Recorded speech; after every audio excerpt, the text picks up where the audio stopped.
ভাগ্যে ভালো কিছু লেখা হয় কবে? একটা হলো মানুষের সৃষ্টিরও 50,000 বছরে আল্লাহ তাআলা ভাগ্য নির্ধারণ করেছেন। আরেকটা হলো প্রতি বছর যেই রাতে আল্লাহ কোরআন নাজিল করেছেন, আল্লাহ সূরা দুখানে বলেছেন সেই রাতে অর্থাৎ লাইলাতুল কদরে আল্লাহ তাআলা সব গুরুত্বপূর্ণ বিষয় ধার্য করেন। ভাগ্যে যেন ভালো কিছু আল্লাহ লেখেন, আপনার নসিবে যেন ভালো কিছু আসে, আপনার রিজিকে যেন আল্লাহ বরকত দান করেন, এর জন্য বেশ কিছু আমল আমরা কোরআন হাদিসের আলোকে বলতে পারি, সাজেশন দিতে পারি। তবে তার আগে আমাদেরকে জানতে হবে যে ভাগ্য সুপ্রসন্ন হওয়া বা রিজিকে বরকত হওয়া বলতে কি বুঝায়। ভাই, রিজিকে বরকত হওয়া বলতে বুঝায় আপনি যা কামাই করবেন এর ভিতরে আল্লাহ তাআলা কল্যাণ দিবেন, যা কামাই করবেন এর ভিতরে বরকত হবে। প্রাচুর্য না, অনেক টাকা না, যা হবে এটাতে কি হবে? বরকত হবে। বরকত যদি চান, এক নম্বর হলো ঈমান এবং তাকওয়া লাগবে। আল্লাহ বলেছেন ওয়ালাউ আন্না আহলাল কুরআ আমানু ওয়াত্তাকাউ লাফাতাহনা আলাইহিম বারাকাতিম মিনাস সামা। যদি কোন জনপদের লোকেরা ঈমান আনে, আল্লাহর ভয় অন্তরে লালন করে, আল্লাহ বলেছেন আসমান থেকে বরকতের সব দুয়ার খুলে দেওয়া হবে। এজন্য ভাই, ঈমান যদি থাকে, তাকওয়া যদি থাকে, গুনাহমুক্ত জীবন গড়ার সংকল্প যদি থাকে, বরকত আসবে জীবনে। নাম্বার 2, ইস্তেগফার বেশি বেশি করলে। আল্লাহ বলেছেন সূরা নূহের মধ্যে, যদি কেউ ইস্তেগফার করে, নূহ আলাইহিস সালাম তার জাতিকে বলেছেন ফাকুল তুস্তাগফিরু রাব্বাকুম ইন্নাহু কানা গাফফারা ইউরসিলিস সামাআ আলাইকুম মিদরারা ওয়া ইয়ামদিদুকুম বিআমওয়ালিন ওয়া বানিন ওয়া ইয়াজআল লাকুম জান্নাতিন ওয়া ইয়াজআল লাকুম আনহারা। আল্লাহ নবী নূহ আলাইহিস সালাম বলেছেন, আমি আমার জাতিকে বলেছি তোমরা আল্লাহর কাছে ইস্তেগফার করো, ক্ষমা প্রার্থনা করো। বেশি বেশি ইস্তেগফার করলে আল্লাহ তাআলা রিজিকের মধ্যে বারাকা দিবেন, অভাব দূর করবেন, সম্পদে এবং সন্তানে আল্লাহ তাআলা বরকত দান করবেন। নাম্বার 3, শুকর আদায় করো। আল্লাহ বলেছেন লা ইন শাকারতুম লা আযীদান্নাকুম। আপনি কোনো কিছু পেয়েছেন, আলহামদুলিল্লাহ বলেন, যা পাইছেন শুকর আদায় করেন, আল্লাহ নিয়ামত বাড়ায় দিবেন। নাম্বার 4, দান সাদাকা করা। আল্লাহ তাআলা বলেছেন ইয়ামহাকুল্লাহুর রিবা ওয়া ইউরবিস সাদাকাত। আল্লাহ সুদকে ধ্বংস করবে, তবে সাদকা এবং দান এটাকে আল্লাহ তাআলা বাড়িয়ে দিবেন। এজন্য কেউ যদি দান করে, আল্লাহ তাআলা তাকে কি দেন? বরকত দান করেন তার রিজিকে।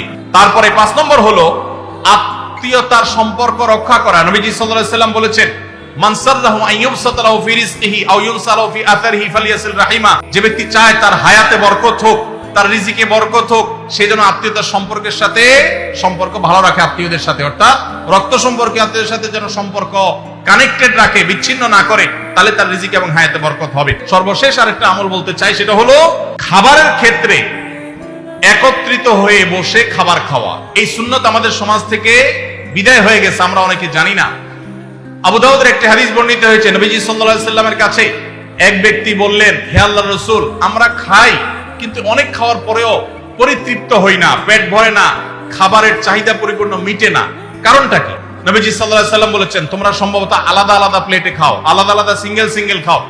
তখন নবীজি সাল্লাল্লাহু আলাইহি সাল্লাম বলেছেন তোমরা সবাই একসাথে খানা খাবে, আল্লাহ তাআলা তোমাদের খাবারে বরকত দান করবেন। একসাথে খানা খাবে এবং বিসমিল্লাহ বলে খাবে, এই দুইটা কাজ করলে আল্লাহ তাআলা তোমাদের খাবারে বরকত দান করবেন। এজন্য ভাইরা, বাসা বাড়িতে এক প্লেটে স্বামী স্ত্রী দুজন আছেন, এক প্লেটে খাবেন। বাচ্চাদেরকে নিয়ে বড় প্লেট নিয়ে খানা খাবেন, এটা সুন্নাত। নবীজি সাল্লাল্লাহু আলাইহি ওয়াসাল্লাম উৎসাহ দিয়েছেন, কিন্তু আমাদের সমাজ থেকে এটা এখন হারিয়ে গেছে, নাই বললে চলে। আমরা সবাই যার যার মতো খানা খাই। এজন্য এই কাজটাও আমাদের আমলে, আমাদের রিজিকে, আমাদের হায়াতে বরকত এনে দিবেন ইনশাআল্লাহ। আকিকা না দিলে কি শিশুর বিপদ কাটে না? আকিকা না দিলে শিশুর বিপদ কাটে না এমন কোনো কথা কোরআন হাদিসে নেই। তবে আকিকা দেওয়া এটা গুরুত্বপূর্ণ একটা আমল। আল্লাহ কাউকে পুত্র সন্তান দান করলে 2টি ছাগল, আর কন্যা সন্তান দান করলে 1টি ছাগল জবে করা, এটা নবীজি সাল্লাল্লাহু আলাইহি সাল্লামের সুন্নাহ। এটা জন্মের 7ম দিনে, না হলে 14তম দিনে, না হলে 21তম দিনে করবেন। সেটাও যদি কোনো কারণে না হয়, পরে যে কোনো সময় করলেও আদায় হয়ে যাবে। এমনকি কারো শিশুকালে যদি আকিকা দেওয়া না হয়, বড় হওয়ার পর তার আকিকা দিলেও আদায় হয়ে যাবে। এই আকিকা এটা না দিলে যে বিপদ কাটে না এরকম কোনো কথা নাই। তবে হ্যাঁ, বিভিন্ন হাদিসে নবী সাল্লাল্লাহু আলাইহি সাল্লাম বলেছেন কুল্লু গুলামিন মুরতাহানুন বিআকিকাতিহি। বাচ্চা এটা আকিকার উপরে সে অনেকটা ডিপেন্ডেন্ট থাকে। এই হাদিসের ব্যাখ্যা অনেক মুহাদ্দিসরা বলেছেন আকিকা না দিলে, আকিকা দেওয়ার ফলে সে বিভিন্ন ক্ষয়ক্ষতি থেকে বেঁচে থাকতো। অনেকে বলেছেন শয়তানের কুমন্ত্রণা থেকে বেঁচে থাকে আকিকার মাধ্যমে, এটা থেকে সে আর বাঁচতে পারে না, ওই ক্ষতি তাকে স্পর্শ করার সম্ভাবনা থাকে। তবে কেউ আকিকা দিতে পারলো না, অন্য কোনো আমল করলো তার সন্তানের জন্য, আল্লাহ তাআলা তাকে সেভ করতে পারেন।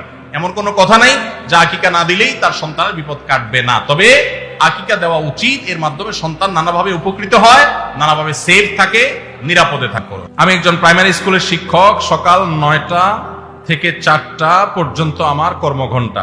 4:15 পর্যন্ত আমার কর্মঘণ্টা। 5 বছর বয়সী বাচ্চা থেকে শুরু করে 12 বছরের শিক্ষার্থী পড়ে। প্রতিটা ক্লাসের সময়কাল 40 মিনিট। সকালে 3-4টা ক্লাস নিলে শরীর আর চলে না। পরবর্তী ক্লাসগুলো শুরুর ক্লাসের মতো মনোযোগ দিতে পারি না। তাতে কি আমার বেতনের টাকার কোনো প্রবলেম হবে? শত শত কোমলমতি শিক্ষার্থী সামলানো অনেক কষ্টকর হয়। আল্লাহ কোরআনে বলেছেন, লা ইউকাল্লিফুল্লাহু নাফসান ইল্লা উসআহা। সাধ্যের বাইরে কোনো কিছু করতে আল্লাহ আমাদেরকে বাধ্য করেন নাই। এজন্য আমাদের উচিত হবে যে আমরা যারা চাকরি করব, যতক্ষণ সাধ্য থাকে ততক্ষণ আমরা মনোযোগ দিয়ে কাজ করব। আমার এনার্জি আর কুলাচ্ছে না। আগে প্রথম আয়সা যেরকম করতে পারছি সকালের দিকে, দুপুরের পরে শরীরে এনার্জি একটু কমে যাবে, এটা স্বাভাবিক। এর কারণে ইনশাআল্লাহ আপনি আল্লাহর কাছে পাকড়াও শিকার হবেন না। যদি আপনি ইচ্ছাকৃত গাফিলতি করেন, মোবাইল টিপাটিপি করে সময় নষ্ট করেন, বাচ্চাদের ক্লাসে দেরিতে যান, তাহলে সেজন্য আল্লাহর কাছে জব দিয়ে করা লাগবে। কিন্তু আপনার এনার্জি কমে গেছে, প্রথম ক্লাসের মতো মনোযোগ আর ধরে রাখতে পারছেন না, এর কারণে আপনি গুনাহগার হবেন না। আলহামদুলিল্লাহ, এরকম শুদ্ধ সুস্থ চিন্তা করার মানুষ যে আছে, বান্দার হক সম্পর্কে এতটা সচেতন মানুষ আছে, এটাই তো একটা সমাজের জন্য আনন্দের বিষয়। আলহামদুলিল্লাহ, সন্দেহাতীত ভাবে এটা একটা সুখের সংবাদ যে একজন ভাই চাকরি করে, স্কুলে চাকরি করে তার ঠিকঠাক মতো বেতনটা হালাল হচ্ছে কিনা, তার মনোযোগ কমে যাচ্ছে, সেজন্য আল্লাহর কাছে দায়ী থাকবেন কিনা, এই যে চিন্তা মনে আসছে, এটাকেই বলে ঈমানী চেতনা। এই ঈমানী চেতনাই তো আমাদেরকে ভালো মানুষের দিকে নিয়ে যায়।